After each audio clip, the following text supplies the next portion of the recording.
허락하신 하나님의 말씀은 사도행전 28장 16절로 23절까지 말씀입니다.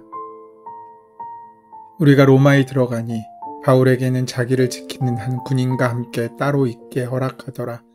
사흘 후에 바울이 유대인 중 높은 사람들을 청하여 그들이 모인 후에 이르되, 여러분 형제들아, 내가 이스라엘 백성이나 우리 조상의 관습을 배척한 일이 없는데 예루살렘에서 로마인의 손에 죄수로 내준 바 되었으니 로마인이 나를 신문하여 죽일 죄목이 없으므로 석방하려 하였으나 유대인들이 반대하기로 내가 마지못하여 가이사에게 상소하며 내 민족을 고발하려는 것이 아니니라.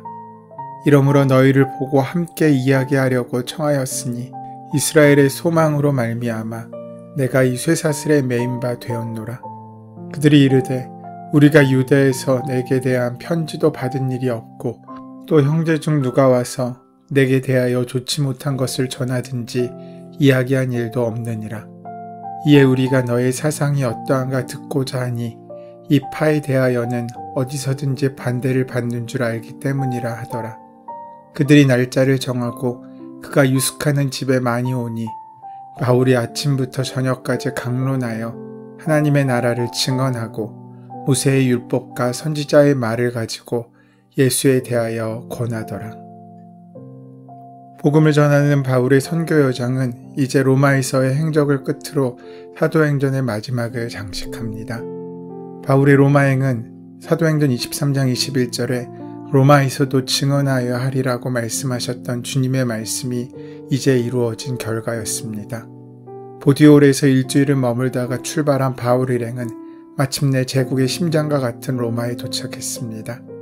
당시 로마 시민으로 황제에 대하여 상소한 미결수는 로마에 도착하면 황제의 근위대장에게 인수인계되어 황제 근위대 감옥에 감금되는 것이 일반적이었습니다. 그러나 로마에 도착한 바울은 감옥에 갇힌 것이 아니라 감시하는 군인이 딸려있는 일종의 가택연금 상태에 놓이게 됩니다. 근위대장은 바울을 감옥에 따로 가두지 않고 감옥 밖에서 가택연금 형태로 따로 지낼 수 있도록 허락해 준 것입니다. 사실 황제의 근위대장은 황제의 명령을 철저하게 준수하는 사람입니다. 그럼에도 왜 바울에게 이렇게 관대하게 대하고 있는지 우리는 그 이유는 알 수 없지만 이 역시 하나님의 신비한 손길의 역사로밖에 설명할 길이 없습니다. 바울은 감옥 밖에 있었기 때문에 자신을 찾아오는 사람들에게 복음도 전했고 그리스도인들의 교제로 할 수 있었습니다. 이로부터 바울은 2년 동안 자기 셋집에 머물렀습니다. 여기서 말하는 셋집은 돈을 주고 빌린 공간이었기 때문에 이렇게 표현한 것이지 실제로 공간적으로는 싸구려 헛간 같은 곳이었습니다. 바울이 싸구려 헛간 같은 셋집에 가택연금 상태로 구금되어 있었다고 해서 그 안에서 자유로웠던 것은 아니었습니다. 본문의 쇠사슬은 쇠사슬에 매인 것과 같은 억압된 상태를 표현하는 말이 아니라 진짜로 쇠사슬을 가르치는 것입니다. 황제의 근위대장이 바울에게 감옥 밖에서 탈 수 있도록 배려해 주면서도 미결수인 바울이 도망칠 수도 있기 때문에 그를 도망시키지 않으려고 쇠사슬에 묶어둔 것입니다. 당시에 감옥 밖에서 머무는 미결수에게는 그 미결수의 한쪽 발과 그 미결수를 지키는 군인의 한쪽 발을 쇠사슬로 연결해 두곤 했습니다. 이것은 도망갈 생각은 꿈도 꿀지 말라는 것이었습니다.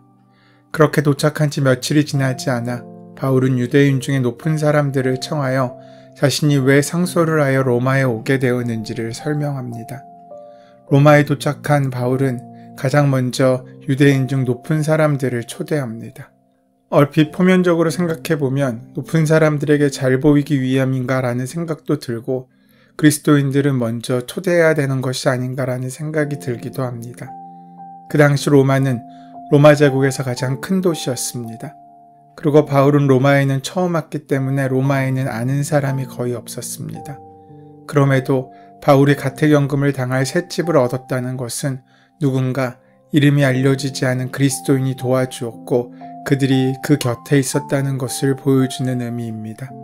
그래서 바울은 사흘이 지나서야 유대인 중 높은 사람을 초대했던 것입니다. 왜 자신이 로마까지 오게 되었는지 그 이유를 알려야 할 필요가 있었기 때문입니다. 또한 죄수의 신분인 바울이 일일이 높은 사람들을 찾아다닐 수도 없었기 때문입니다. 사도 바울이 3차 전도 여행을 마치고 예루살렘으로 돌아왔을 때 대제사장들을 비롯한 유대 종교 지도자들은 바울을 배교자로 여겨 어떻게든 죽이려고 했습니다. 그래서 2년에 걸쳐서 벨릭스 총독과 베스도 총독에게 거짓된 내용으로 바울을 고발했습니다. 뿐만 아니라 유대인 중에서 바울을 죽이기 전까진 먹지도 마시지도 않겠다고 결의한 사람들이 40명이나 있었습니다. 그만큼 유대인들은 바울에게 적대적이었습니다. 그래서 바울은 로마 시민의 자격으로 황제에게 상소했습니다. 그 사실을 잘 알고 있는 예루살렘의 대제사장들을 비롯한 종교 지도자들이 황제에게 상소한 바울이 로마에 도착하기 전에 로마에 있는 유대교 공동체에 바울을 모함하는 편지를 보냈을 수도 있었습니다. 그래서 바울은 로마의 유대인 중 높은 사람들이 오해하지 않도록 왜 자신이 황제에게 상소했는지 그 이유를 밝히고 싶어 했던 것입니다. 그 상소는 바울이 자기 민족이나 유대인을 고발하기 위함이 결코 아니었음을 강조합니다. 즉 자신은 유대의 관습을 어겼기 때문에 체포된 것이 아니며 또 죄가 없음이 드러나 석방되려 했으나 유대인들이 반대하였기 때문에 황제에게 상소를 한 것이지 자신의 민족을 고발하기 위함이 아니었음을 분명히 설명하고 있는 것입니다. 그러면서 바울은 자신의 체포와 로마의 압송의 진정한 이유를 밝히고 있는데 그것은 이스라엘의 소망 때문에 자신이 쇠사슬에 매인 바 되었다는 것이었습니다. 여기서 이스라엘의 소망은 바로 메시아를 뜻합니다. 특히 이스라엘은 로마의 압제 속에 있었기 때문에 유대인들에게 있어서 메시아는 유일한 소망이요 구원이었습니다. 바울은 그 메시아가 바로 자신이 증거하는 예수 그리스도요 그분만이 이스라엘의 참된 소망임을 알리기 위해서 다른 이유 때문이 아니라 바로 그 이유 때문에 자신이 쇠사슬에 매어왔다고 말하고 있는 것입니다. 다시 말해 바울은 자신이 이곳까지 체포되어 온 것은 주님의 약속을 따라 온 것이며 하나님의 원대한 구원의 섭리를 따라 온 것임을 인식하고 있었기에 그가 황제에게 상소하여 로마에 온 것은 자신이 죄가 없다는 것을 증명하기 위해서도 아니요 살고 싶다는 생에 대한 열망 때문도 아니고 또한 자기 민족을 송사하려는 것은 더욱더 아니었던 것이었습니다. 그렇기 때문에 그는 누구에 의해서가 아니라 오히려 땅끝까지 복음을 전파하시려는 주님의 섭리를 이루기 위해 스스로 메인 바가 되어 온 것이었습니다. 이것이 약속을 따라 사는 사람, 말씀을 따라 사는 사람, 그 바울의 자기 인식이었습니다.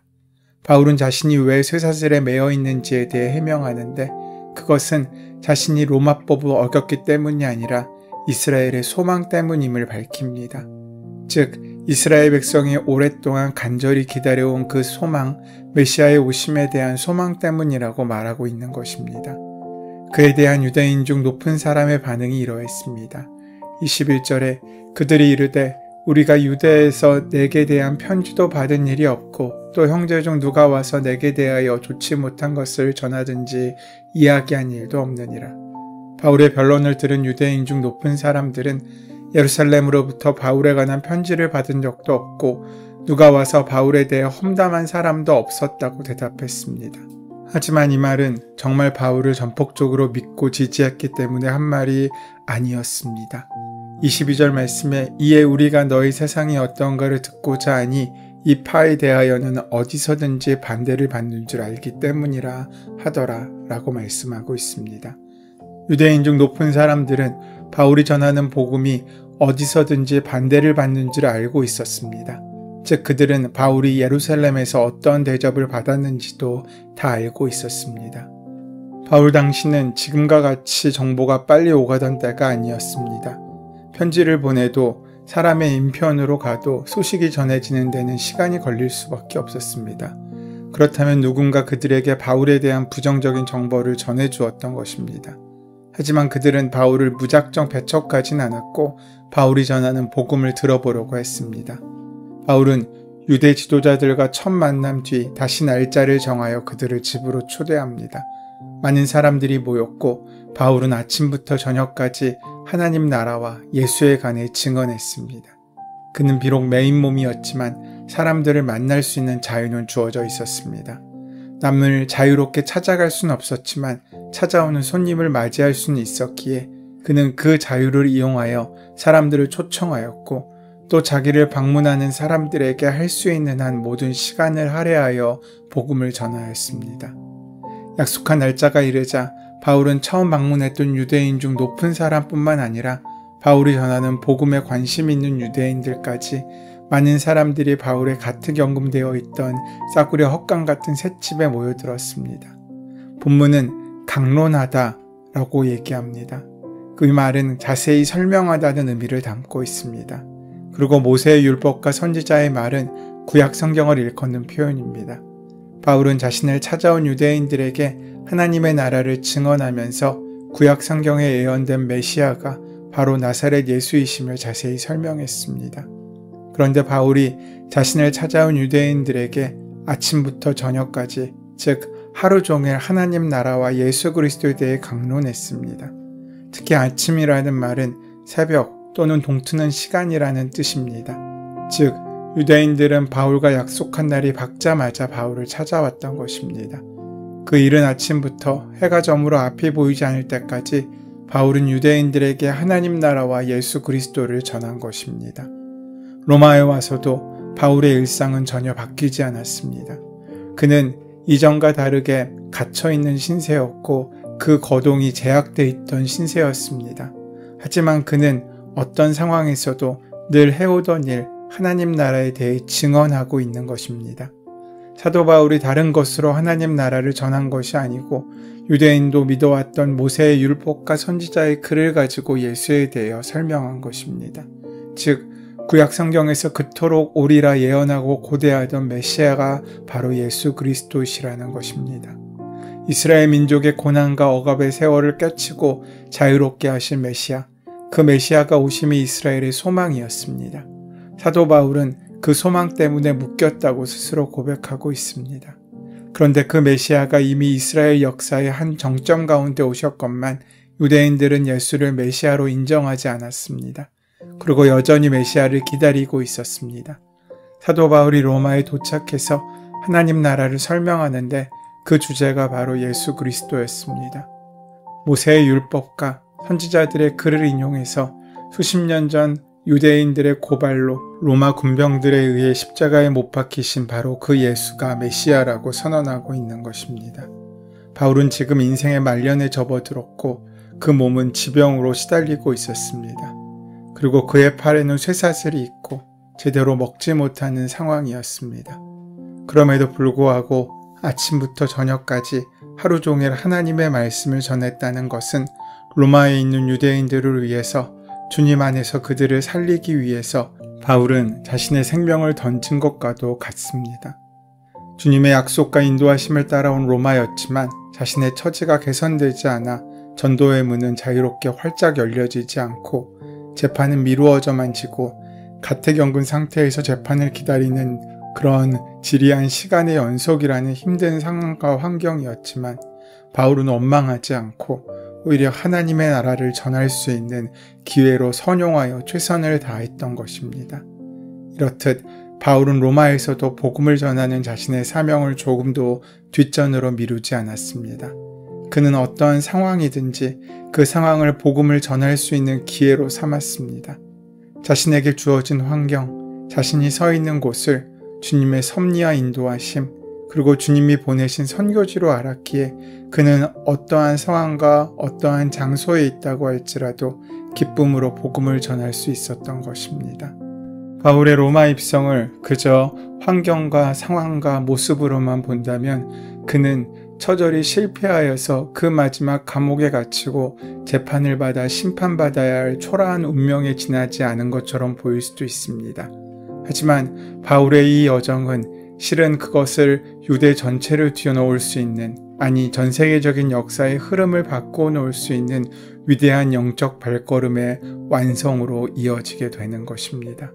비록 육신이 쇠사슬에 매이고 그 가는 곳이 환영과 박수갈채가 없는 곳이라고 할지라도 그의 발걸음은 그리스도를 위한 것이었기에 결국 그것은 승리의 발걸음으로 완성된 것입니다.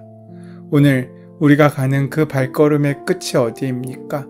자신의 욕망을 따라 무덤으로 들어가는 인생이 아닌 주님의 사명을 따라 천국을 향하는 귀한 은혜의 발걸음이 오늘 계속되시는 복된 하루를 살아가시게 되기를 소원하고 축원합니다. 은혜의 주님, 어떠한 상황과 형편 가운데도 주님의 길을 놓지 않았던 바울처럼 우리도 최선을 다하여 우리에게 허락된 사명의 길을 걸어갈 수 있도록 동행하시고 함께하여 주시옵소서. 예수님의 이름으로 기도드립니다. 아멘. 이제 오늘 이 아침 우리에게 허락하신 본문의 말씀이 오늘 나에게 들려주시는 주님의 음성으로 만나지기 위하여 본문의 말씀을 깊이 묵상하시고 함께 기도하는 시간 가지도록 하겠습니다. 함께 기도합니다.